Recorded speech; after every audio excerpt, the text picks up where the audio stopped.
সব থেকে বেশি কঠিন কাজ কোনটা? কেউ বলবেন যুদ্ধ করা, কেউ বলবেন ধন অর্জন করা, আবার কেউ বলবেন জ্ঞান অর্জন করা সব থেকে বেশি কঠিন। এবার প্রত্যেক ব্যক্তির নিজস্ব অভিজ্ঞতা আছে, আর সেই অনুসারে তার নিজস্ব একটা উত্তর আছে। সাধারণভাবে দেখতে গেলে এই সংসারে সব থেকে কঠিন হলো তপস্যা করা, অর্থাৎ সব কিছু ত্যাগ করে তপস্যায় নিজেকে বিলীন করে দেওয়া। এবার এর থেকে বেশি কঠিন এই সংসারে আর কি বা হতে পারে? এই সংসারে, এই সমাজে, নিজের পরিবারের মধ্যে থেকেও ধৈর্য ধরে সামনে অগ্রসর হওয়া, এটা হলো সব থেকে কঠিন কাজ। কারণ যখন আপনি তপস্যা করেন তখন সেখানে আপনার ধৈর্য ভাঙার মতো কেউ থাকেন না, না কোনো বন্ধু, না কোনো আত্মীয়, না কোনো শত্রু, কেউ না। কিন্তু যখন আপনি এই সমাজে, এই পরিবারে থাকেন, কোনো না কোনো ব্যক্তি এসে আপনার ধৈর্যের বাঁধ ভেঙে দেওয়ার ক্ষমতা রাখেন। তারা আপনার ধৈর্যের বাঁধ ভেঙে দেয়, আর কখনো কখনো তারা অনিচ্ছাকৃতভাবেই সেটা করে থাকেন। কারণ তাদের মানসিকতা আপনার থেকে আলাদা, তাদের কর্ম আপনার থেকে আলাদা, তাদের দৃষ্টিভঙ্গি আপনার থেকে আলাদা, জীবন যাপন আপনার থেকে আলাদা। সেক্ষেত্রে আপনি ধৈর্যচ্যুত হন, প্রসন্নতা আপনার থেকে ছিনিয়ে নেওয়া হয়। সেই জন্য এই সংসারে, এই পরিবারের থেকেও ধৈর্য ধরে সামনে অগ্রসর হওয়া কোনো পর্বতের শিখরে গিয়ে তপস্যা করার থেকেও অনেক বেশি কঠিন। আর যে ব্যক্তি এই সমাজেই, এই পরিবারে, সেই সকল মানুষের মধ্যে থেকে গিয়েও ধৈর্য ধরে অগ্রসর হতে থাকেন, যারা এই কাজটা শিখে নিতে পারেন, তারাই কিন্তু জীবনে আনন্দ লাভ করতে পারেন। এই ধৈর্যই শেষে আপনার জীবনে প্রসন্নতা বহন করে আনবে। তাই ধৈর্য ধরে জীবনের পথে অগ্রসর হন, আর আমার সাথে ভালোবেসে বলুন, রাধা রাধা। এই জীবনে তিনটি গুরুত্বপূর্ণ শব্দ আছে যা বোঝা আমাদের কাছে খুব গুরুত্বপূর্ণ, এবং এই তিনটি শব্দের নিজস্ব অর্থ আছে। প্রথম হলো সঙ্গবদ্ধতা, অর্থাৎ একসাথে মিলে কাজ করতে হবে, একসাথে মিলে পরিশ্রম করতে হবে, সামনে এগোতে হবে। এরকম করতে পারলে আপনার শক্তি বৃদ্ধি পাবে, আপনার ক্ষমতা বৃদ্ধি পাবে, আপনি এগোতে পারবেন এবং অনেক দূরে যেতে পারবেন। দ্বিতীয় হলো আত্মবিশ্বাস। হেরে যাওয়া বস্তুও আবার জিতে নিতে পারবেন। যদি আপনার নিজের আত্মবিশ্বাস থাকে তাহলে আপনি কখনো পরাজিত হবেন না। এবং তৃতীয় হলো অহংকার। জয়লাভ করার পরেও কিন্তু এটা আপনাকে পরাজিত করতে পারে। সেই জন্য জীবনে সঙ্গবদ্ধ হন, আত্মবিশ্বাস রাখুন, কিন্তু কখনোই অহংকার করবেন না। এই অহংকার আপনার থেকে সব কিছু কেড়ে নিতে পারে। এই অহংকারের জন্যই মথুরাপতি কংস নিজের পতনের দিকে অগ্রসর হয়েছিলেন। এই অহংকারকে ত্যাগ করুন, আর আমার সাথে ভালোবেসে বলুন, রাধা রাধা। আমরা যখনই কোনো গাছের চারা রোপণ করি তখন সবার আগে পরীক্ষা করে দেখি যে যেখানে আমরা চারা রোপণ করতে চলেছি সেখানকার মাটি আদৌ উর্বর কি না, সেই মাটি সেই চারাকে বাড়তে সাহায্য করবে কিনা। যখন একটা চারা রোপণের আগে আমরা এত কিছু ভাবতে পারি, তাহলে কাউকে বিশ্বাস করার আগে আমরা কেন ভাবি না? জীবনে কখনো এই বিশ্বাসরূপী চারা কোথাও রোপণ করার আগে বোঝার চেষ্টা করুন যে যার ওপর আপনি বিশ্বাস করতে চলেছেন সে কি আদৌ আপনার বিশ্বাসের যোগ্য কি না। ভেবে দেখুন সেই ব্যক্তি ভবিষ্যতে গিয়ে আপনার বিশ্বাস ভাঙতে পারে কি না। এটাও ভেবে দেখুন যে যাকে আপনি বিশ্বাস করতে চলেছেন তাকে আপনি বিশ্বাস করলে নিজের জীবনের উদ্দেশ্যে আপনি অগ্রসর হতে পারবেন কি না। আর তার জন্য প্রয়োজন সঠিক সিদ্ধান্ত, পরখ করা, কোনটা উচিত কোনটা অনুচিত সেটা বোঝা। আর তাতে কিন্তু আপনি সন্দেহবাতিক হবেন না, তাতে আপনি আরো নিপুণ হয়ে উঠবেন। তাই যদি আপনি নিপুণ হয়ে উঠতে চান তাহলে বোঝার চেষ্টা করুন, পরখ করে দেখুন কোনটা উচিত কোনটা অনুচিত বুঝুন আর বিশ্বাস তখনই করুন যখন আপনি 100% নিশ্চিত হবেন যে সে বিশ্বাসের যোগ্য। আসুন আমার সাথে ভালোবেসে বলুন, রাধা রাধা। রাধা কখনো কখনো আমার জন্য বড়ই সুগন্ধি আতর নিয়ে আসে, পারিজাত ফুলের মালা নিয়ে আসে আমার প্রসাধন করবে বলে, এবং আমার সব থেকে বেশি প্রিয় মাখন নিজে হাতে বানিয়ে আনে আমাকে নিজে হাতে খাইয়ে দেবে বলে, সবকিছু আমাকে প্রসন্ন করবে বলে। কিন্তু আপনি কখনো ভেবেছেন যে এই আতর কিভাবে বানানো হয়? সহস্র ফুলের পাপড়ি একসাথে পিষে নিতে হয়, তারপরে তার থেকে যে রস নিঃসৃত হয় সেই রস দ্বারাই আতর তৈরি হয়। অনেক সংখ্যক ফুলকে অসীম যন্ত্রণা ভোগ করতে হয়, তবে তারা আমার প্রসাধন সামগ্রী হয়ে উঠতে পারে। দুধ থেকে মাখন তৈরি করার জন্য কতটা পরিমাণ মন্থন সহ্য করতে হয় সেটা আপনি জানেন।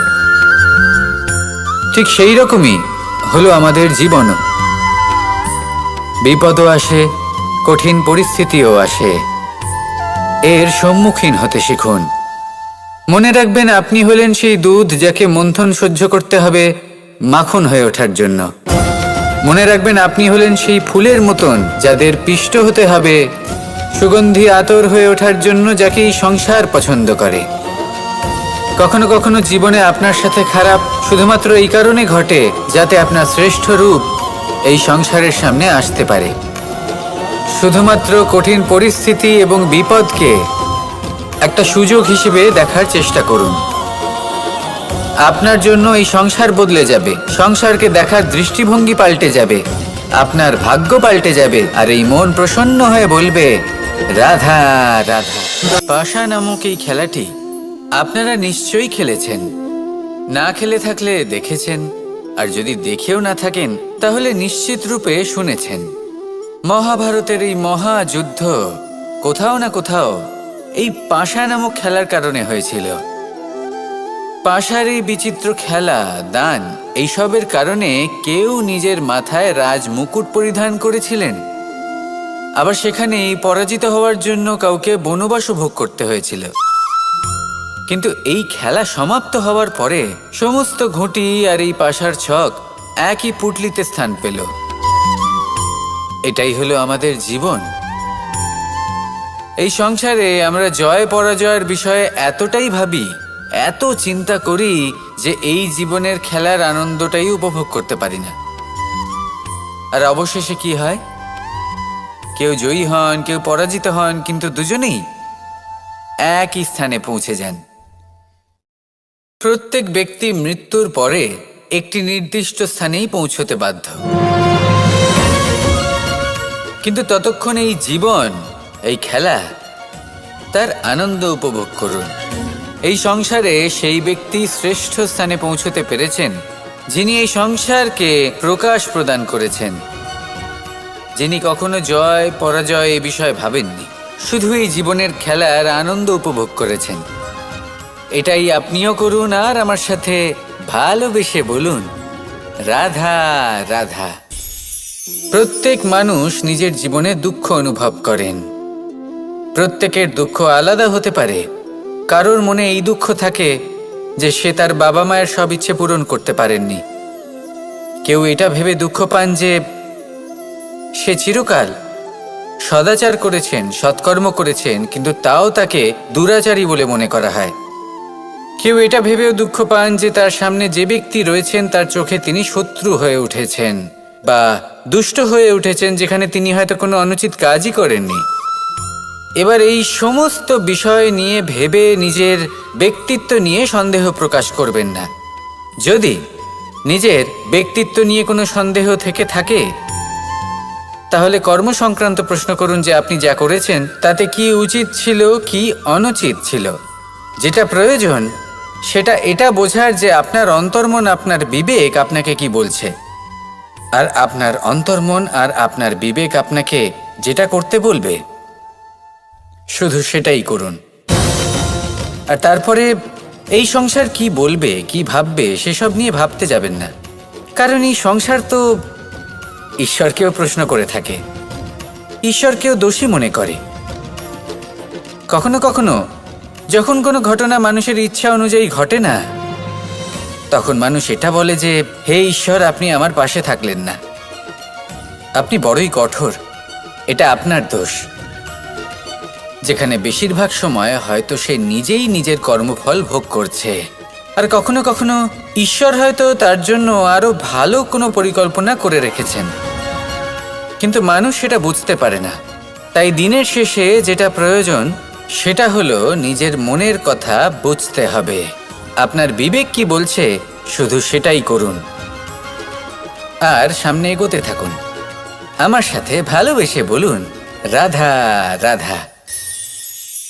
পরিবর্তন, এটা হলো সৃষ্টির অমূল্য নিয়ম। এই সংসারে সবকিছু সময়ান্তরে পরিবর্তিত হয়, এই সময়ও পরিবর্তিত হয়। পরিবর্তন চিরকাল হয়ে এসেছে আর চিরকাল হতে থাকবে। কিন্তু এবার আমরা সেই পরিবর্তন কিভাবে লাভ করব যেটা আমাদের প্রয়োজন, যেটা আমরা চাই? আমরা জীবনে বিকাশ চাই। এই বিকাশ কিভাবে লাভ করতে পারি? এই প্রকৃতি কিন্তু আমাদের অত্যন্ত উত্তম উদাহরণ দিয়ে বুঝিয়েছে। একটি বিন্দুর উদাহরণ দিয়েছে যা ভবিষ্যতে একটা বিশাল নদীর আকার ধারণ করে। এটা কিভাবে হয়? মেঘ থেকে একটি বিন্দু ঝরে পড়ে সেই পর্বতের ওপর যেখানে হিম আছে। সেই হিমের সংস্পর্শে আসা মাত্র সেই বিন্দুর সাথে আরও বেশ কিছু বিন্দু যুক্ত হয়। তারপর তারা অগ্রসর হয়, আরও কিছু বিন্দু যুক্ত হয়, আস্তে আস্তে একটা ক্ষীণ ধারার রূপ ধারণ করে এবং সেটাই ভবিষ্যতে আরও এগোতে থাকে। অনেকটা যাওয়ার পর যখন অনেক সংখ্যক বিন্দু একসাথে যুক্ত হয়, তখন সেটা বিশাল নদীর আকার ধারণ করে। এবার আমরা মানুষ বলে আমাদের সাথে এই নিয়মের অন্যথা হয় তা নয়।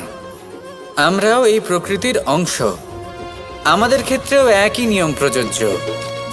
যখন পরিশ্রম করে অনেক সংখ্যক বিন্দু আমরা একত্রিত করব, তখনই পরিবর্তনের নদী প্রবাহিত হবে। প্রয়োজন হলো নিরন্তর পরিশ্রম করা এবং ধৈর্য ধরা। এটা করতে থাকুন, জীবনে সব কিছু লাভ করতে পারবেন।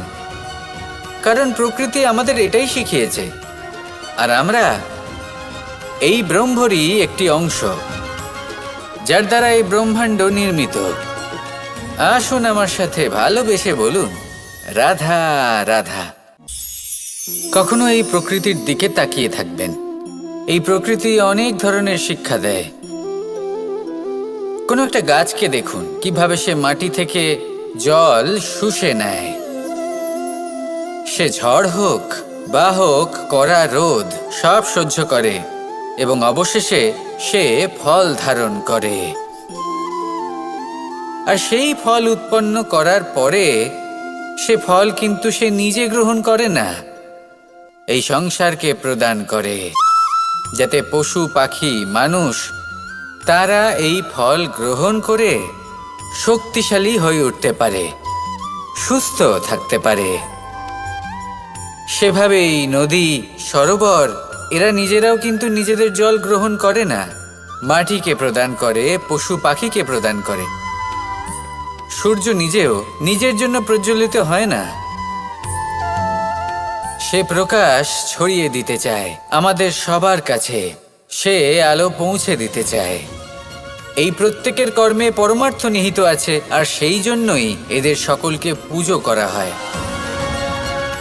তাই মনে রাখবেন, আপনার কাছে জীবন যাপনের অতিরিক্ত যা কিছুই আছে তা পরমার্থের জন্য। তাহলে তার সদ্ব্যবহার করুন আর আমার সাথে ভালোবেসে বলুন, রাধা রাধা। আমরা প্রত্যেকেই অবশ্যই এমন সময় দেখেছি যখন অনেকগুলো সমস্যা একসাথে আমাদের জীবনে এসে পড়ে। সমস্যা আমাদের প্রত্যেকের জীবনেই থাকে। আমরা তার সমাধান খুঁজতে চেষ্টা করি, কখনো সমাধান খুঁজে পাই, আবার কখনো যতই চেষ্টা করি না কেন কোনো সমাধান খুঁজেই পাই না। আর যখন এটা হয় তখন মানুষ অত্যন্ত বিচলিত হয়ে পড়েন। নিজের আত্মীয় স্বজন, নিজের বন্ধু বা সংসার, এদের ওপরে এই দোষ চাপিয়ে দেন যে এদের জন্যই এই সমস্যা এসেছে। এবার যদি আমি আপনাকে কোনো পরামর্শ দিই, তাহলে এটাই বলবো যে দৃষ্টিভঙ্গি পাল্টে দেখুন। এই দৃষ্টিভঙ্গি দিয়ে দেখুন যে এই সংসারে যে সমস্যায় আসুক না কেন তার জন্য কেউ দোষী নয়, না আপনি না অন্য কেউ। এই পুরো খেলাটাই আপনার মানসিকতা, আপনার দৃষ্টিভঙ্গির, আপনার মনের। কিভাবে বোঝাচ্ছি, যখন আমাদের মন শক্ত থাকে তখন কঠিন থেকে কঠিনতর পরিস্থিতিও আমাদের জীবনে খুব বেশি হলে প্রতিস্পর্ধা হয়ে থেকে যায়। সেখানে যদি আমাদের মন দুর্বল থাকে তখন অল্প কঠিন পরিস্থিতিও আমাদের কাছে খুব বড় সমস্যা হয়ে যায়, তাই না? একটা শক্ত মন কঠিন পরিস্থিতিকে প্রতিস্পর্ধা হিসেবে দেখে আর তার মধ্যেও একটা সুযোগ খুঁজে নেয়। আমাদের শুধু এটাই করতে হবে। এই সংসারে অন্য কাউকে দোষী মনে করলে আপনার সমস্যা দূর হয়ে যাবে না। সেই জন্য এই সংসারকে দোষ দেওয়ার বদলে এই সমস্যার মূলে চলে যান, সেটাকে বুঝুন, নিজের এই মনকে শক্ত করে তুলুন।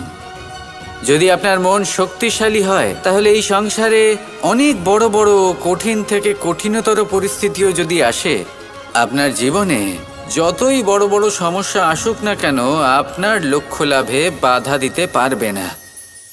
আসুন আমার সাথে ভালোবেসে বলুন, রাধা রাধা। আমরা সবাই পাথর দেখেছি, পর্বতও দেখেছি, শুকনো পাতাও দেখেছি, শ্যামল বনানীও দেখেছি।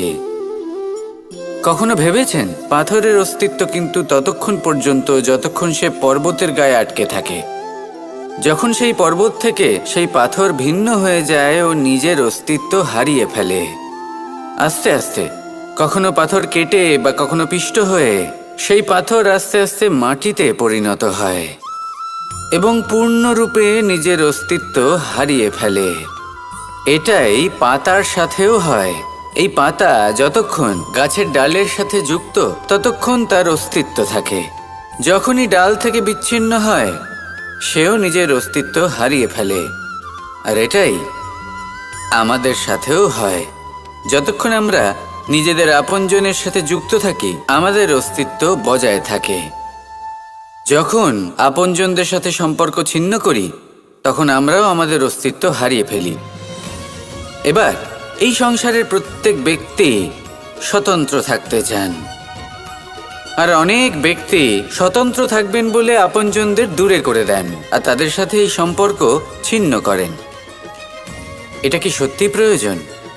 আপনজনদের সাথে সম্পর্ক ছিন্ন করে নিজের অস্তিত্ব হারিয়ে ফেলা প্রয়োজনীয়, নাকি আপনজনদের সাথে সম্পর্ক বজায় রেখে নিজেদের স্বতন্ত্র করে রাখা সেটা আবশ্যক? নির্বাচন আপনারই। আসুন আমার সাথে ভালোবেসে বলুন, রাধা রাধা। আপনি কি কখনো নৌকা যাত্রা করেছেন? করে না থাকলেও নিশ্চয়ই দেখেছেন যে এই জল যা নিজের অন্তরে সব কিছু সমাহিত করে নিতে পারে, এই নৌকা সেই জলের ওপরেই ভেসে থাকে। নদীর স্রোত কাটিয়ে সে সামনে অগ্রসর হয়। কিন্তু যদি এই নৌকায় কোনো ছিদ্র হয় তাহলে কিন্তু সেই নৌকা ডুবে যাবে। আর এতে কোনো তফাৎ হবে না যে সেই ছিদ্র ছোট নাকি বড়, নৌকা ডুবে যাবে। এই ছিদ্র হলো আমাদের জীবনে আমাদের অপগুণ, আমাদের দোষ, আমাদের বিকার। কখনো এটা ভাববেন না যে এই দোষ খুবই ছোট, এতে কিছুই যাবে আসবে না। না, সেই ছোট দোষ, সেই ছোট বিকার যদি সেটাকে শুধরে না নেন তাহলে সেটা আপনাকে আপনার পতনের দিকে নিয়ে যাবে। শেষ পর্যন্ত এটা আপনার ওপর নির্ভরশীল যে আপনি কি চান। আপনার জীবনের এই নৌকা এভাবেই ডুবে যেতে দেখবেন, নাকি নিজেকে শুধরে নিয়ে সেই নৌকার সেই ছিদ্রটাকে ভরিয়ে তুলতে চাইবেন? নির্বাচন আপনার। আসুন আমার সাথে ভালোবেসে বলুন, রাধা রাধা। জল, জলই পৃথিবীতে বেঁচে থাকার জন্য আবশ্যক তো বটেই, কিন্তু এই জল আমাদের একটা অত্যন্ত গুরুত্বপূর্ণ শিক্ষা প্রদান করে। কখনো এই জলকে দেখেছেন? যে পরিস্থিতিতেই এই জল প্রবাহিত হোক না কেন, এর উপর যা কিছুই প্রভাব থাকুক না কেন, এর পথে যতই বাধা আসুক না কেন, তার মধ্যে থেকে ও নিজের পথ ঠিক বের করে নেয়, কিন্তু নিজের প্রবাহ থামতে দেয় না, ক্রমাগত অগ্রসর হতে থাকে। সেরকমই একটা শিক্ষা যেটা আমরা জল থেকে পেয়ে থাকি তা হলো এটা: আমরা যখন জলের দিকে তাকাই তখন আমরা নিজের প্রতিবিম্ব দেখি, স্পষ্টভাবে দেখতে পাই, কিন্তু তখনই দেখতে পাই যখন এই জল শান্ত থাকে, স্থির থাকে। যদি এই জল অশান্ত হয়ে থাকে, স্থির না হয়, তাহলে আমরা এতে নিজের প্রতিবিম্ব দেখতে পাই না। এটাই আমাদের মনের সাথেও হয়ে থাকে। যখনই জীবনে কোনো সংকট আসে, যদি আমরা শান্ত মনে, স্থির মনে সিদ্ধান্ত নিই, তাহলে সেটা এমন একটা শীতল সিদ্ধান্ত হবে যেটা আমাদের ভবিষ্যৎকে একটা শ্রেষ্ঠ স্থানে নিয়ে যাবে। যদি এই মন অশান্ত হয়, বিচলিত হয়, পীড়িত হয়, দুঃখিত হয়ে থাকে, রুষ্ট হয়ে থাকে, তাহলে অনেক সময় আমরা এমন সিদ্ধান্ত নিই যেটা আমাদের জন্য অনুচিত প্রমাণিত হয়। যখন আপনি ক্রুদ্ধ ছিলেন বা দুঃখের বশে ছিলেন, তখন অনেক সময় হয়তো এমন সিদ্ধান্ত নিয়েছেন যেটার জন্য ভবিষ্যতে আপনি অনুশোচনা করেছেন। এবার দেখুন, এই আবেগগুলো থেকে আমরা পালাতে পারবো না, কিন্তু এই আবেগগুলো আপনার উপর কতটা প্রভাব ফেলবে সেটা আমরা অবশ্যই ঠিক করতে পারি। এই মনকে আমরা নিয়ন্ত্রণ করতে পারি। এটাই করুন, চিন্তা করুন, এই মনকে শান্ত রাখুন, স্থির হতে চেষ্টা করুন, আর তারপরে সিদ্ধান্ত নিন। আসুন আমার সাথে ভালোবেসে বলুন, রাধা রাধা। এই সংসারে ভৌতিক বস্তুরও নিয়তি আছে। যারাই এই সংসারে আসে বা উৎপন্ন হয়, তারা কিছুমাত্র সময় পর্যন্তই এখানে থাকতে পারে, আর তারপরে সেও লুপ্ত হয়ে যায়, অর্থাৎ সে নিজেও এই পঞ্চমহাভূতে সমাহিত হয়ে যায়। আমাদের সাথেও ঠিক এটাই হয়। সেই জন্যই ঈশ্বর দ্বারা প্রদত্ত এই উপহারের বিষয়ে ভাবুন, এই জীবনের বিষয়ে ভাবুন। ঠিক যেমন বিশ্বাস ভঙ্গ হলে কোনো ব্যক্তি আমাদের কাছে অপরিচিত হয়ে যান, ঠিক সেরকমই শেষ নিঃশ্বাস ত্যাগের পর এই শরীরও আমাদের কাছে পরই হয়ে যায়। তাই এই শরীর থাকাকালীন শ্রেষ্ঠভাবে একে সদ্ব্যবহার করুন, এই জীবনে শ্রেষ্ঠ কর্ম করুন, আর এই জীবনকে শ্রেষ্ঠভাবে যাপন করার জন্য কিছু কথা বোঝা প্রয়োজনীয়। যদি আপনি কারোর প্রশংসা করেন, তাহলে পূর্ণ হৃদয় দিয়ে করুন। যদি আপনি হস্তক্ষেপ করে থাকেন, তাহলে মস্তিষ্ক দ্বারা করুন। যদি আপনি সমীক্ষা করেন, তাহলে বিবেক দ্বারা করুন। যদি আপনি ধন অর্জন করতে চান, তাহলে নীতি অনুসারে চলুন। যদি জীবনযাপন করতে চান, তাহলে রীতি মেনে করুন। আর যদি ঈশ্বরের ভজন করতে চান, তাহলে ভক্তিভাব নিয়ে করুন। শুধু এই কথা মনে রাখবেন যে আপনার এই জীবন কিন্তু অনিশ্চিত কাল পর্যন্তই আছে। কতক্ষণ আছে সেটা কেউ জানে না। তাই কিছু মুহূর্ত যেটা যাপন করতে আমরা এখানে এসেছি, সেখানে ক্রোধ, অহংকার, ঈর্ষা, এইসব আবেগের কি গুরুত্ব বলুন তো? এগুলো ত্যাগ করুন। মানুষকে ক্ষমা করতে শিখুন, আস্তে আস্তে বিশ্বাস করতে শিখুন। এই সংসারে নিঃস্বার্থভাবে প্রেম করতে শিখুন, আর সবার মধ্যে আনন্দ বিতরণ করুন। তাই এই সব গুণ যদি আপনি আত্মসাৎ করতে পারেন, তাহলে আপনার জীবনে শুধু আনন্দ এবং আনন্দই বিরাজমান হবে। আসুন আমার সাথে ভালোবেসে বলুন, রাধা রাধা, রাধা রাধা, রাধা রাধা।